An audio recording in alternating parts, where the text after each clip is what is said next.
C'est de ça qu'il est question pour la commission. Préserver les droits de la personne. Qu'est-ce qu'on lui reproche? Ce n'est pas la préoccupation de la commission. Ce qu'on lui reproche, il revient à d'autres juridictions de s'en occuper et de prendre des décisions. Mais nous veillons à ce que ces droits, en tant que citoyens, en tant qu'êtres humains, soient respectés. Et c'est ce que nous faisons. Pour les jeunes, donc cybercriminels, qu'on a ramassés ces derniers temps, c'est vrai que ça pose le problème de la surpopulation carcérale, sur laquelle nous travaillons actuellement d'ailleurs, aux côtés donc du ministre de la Justice. C'est vrai que c'est un problème préoccupant. L'ensemble, au Bénin, nous avons à ce jour un total de 11 maisons d'arrêt et de prisons civiles. Si je prends seulement le cas donc, de la maison d'arrêt d'Abomey, si jusqu'en 2022, sur environ 2200 détenus, nous avons près de 1400 jeunes. 2200 détenus, on a environ 1400 jeunes. Des jeunes âgés de 14 ans jusqu'à 16 ans, 17 ans. Et souvent, qu'est-ce qu'il leur est reproché? Des faits de cybercriminalité ou des faits de viol. C'est vous dire que le problème est vraiment préoccupant.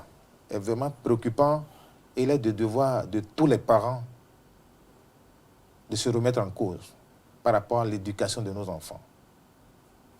Des enfants qui aujourd'hui sont enclins à la facilité. Aujourd'hui, vous allez dans les centres de métiers, des apprentissages, il n'y a plus des apprentis. Ils ne veulent plus aller apprendre. On n'a plus de maçons, on n'a plus de plombiers, on n'a plus de peintres, on n'a rien. Il n'y en a plus. Il n'y en a plus. Et vous voyez, aujourd'hui, le gouvernement fait un travail énorme en ce qui concerne donc la création des lycées pour que les gens puissent apprendre un métier.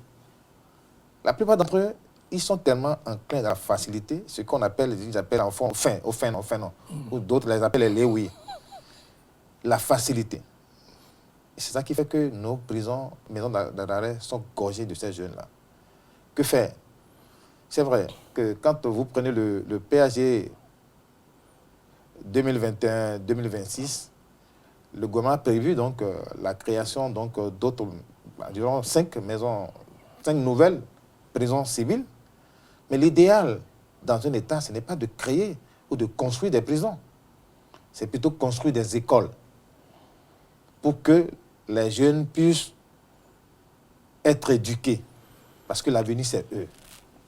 Mais malheureusement, les tests qui nous organisent disent que si vous vous mettez en porte-à-faux par rapport donc à la communauté, qu'on puisse vous donner une sanction. Et donc, le gouvernement a prévu donc, la construction de 5 nouvelles prisons. Vivement que ces prisons donc, puissent sortir de la terre et qu'elles contribuent, donc leur avènement contribue donc, à ce qu'on puisse donc, désengorger un peu nos maisons d'arrêt et de détention pour que les conditions de détention dans nos maisons d'arrêt et de prison soient améliorées. Et la plus belle fille du monde ne peut donner que ce qu'elle a.